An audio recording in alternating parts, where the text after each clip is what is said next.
Bonjour à tous, aujourd'hui exercice sur le second degré avec encore des études de trajectoire. C'est important et c'est très fréquent dans les devoirs, donc il faut s'entraîner.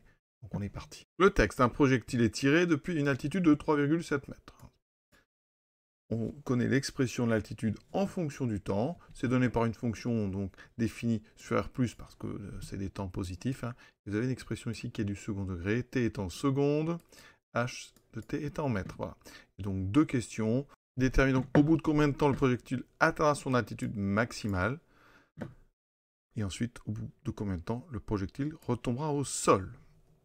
Tout d'abord, regardons la courbe sur GeoGebra. Ça donne évidemment une parabole inversée, puisqu'on a ici une fonction du second degré avec un coefficient qui est négatif. Donc, les deux questions qu'on va nous poser, la première, elle nous parle du sommet de la parabole, qui se situe quelque part par ici. Et la deuxième question, on retombe au sol, ça va nous parler des racines de notre trinôme. D'accord? Donc, comment est-ce qu'on peut avoir en fait le sommet d'une parabole, autrement dit, ici, quand elle est inversée, le maximum de la fonction?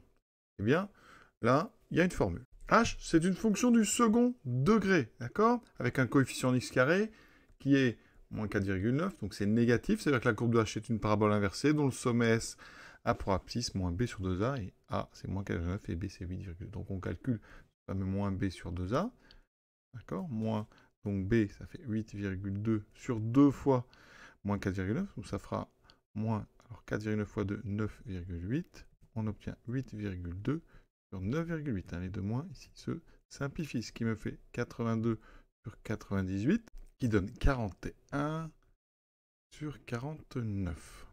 Voilà, donc c'est au bout de... Alors je l'ai appelé x ici, on aurait pu appeler ça t, d'accord? L'abscisse donc ts, comme ça on est sur un temps, c'est pas mal de faire ça. Voilà. Donc on répond pour le temps, donc c'est au bout de 41 sur 49 secondes. On va l'arrondir donc à 0,1 seconde près. 0, vous voyez, 84 secondes. On a fini par 36, donc j'arrondis au-dessus 0,84 secondes que le projectile va atteindre son altitude maximale. Donc vous voyez là, c'est l'affaire vraiment du sommet de la parabole, le maximum. On ne vous demande pas la hauteur maximale, donc c'est pas la peine de calculer l'image de 41 sur 49. Si vous avez demandé l'altitude maximale, il aurait fallu aller chercher justement la hauteur max. Pour ceux qui auront essayé de faire la forme canonique, c'est inutile parce que ici vraiment on utilise uniquement le moins b sur 2a. Donc il faut que vous utilisiez un minimum de calcul. Vraiment il faut aller au plus efficace, et le plus efficace c'est moins b sur 2a. Voilà, ça prend juste le temps d'un calcul. Deuxième question, le temps au bout duquel le projectile retombera au sol. Donc là ici on cherche des hauteurs qui sont nulles, parce qu'au sol, h vaut 0. Donc on résout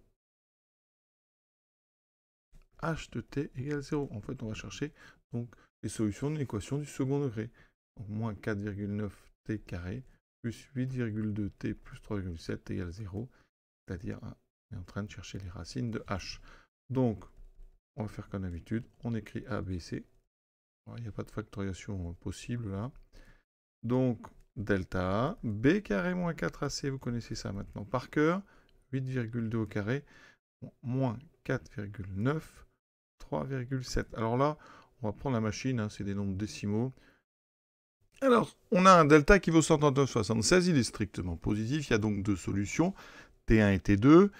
Je mets les formules, ici il y a 3 moins, donc tous les moins se simplifient, d'accord? Quand on a un moins bas, on peut multiplier tout le haut par moins 1, et donc ici, tous les moins se simplifient, et ça donne à peu près 2,04. Pour l'autre, ça donnera à peu près moins 0,37.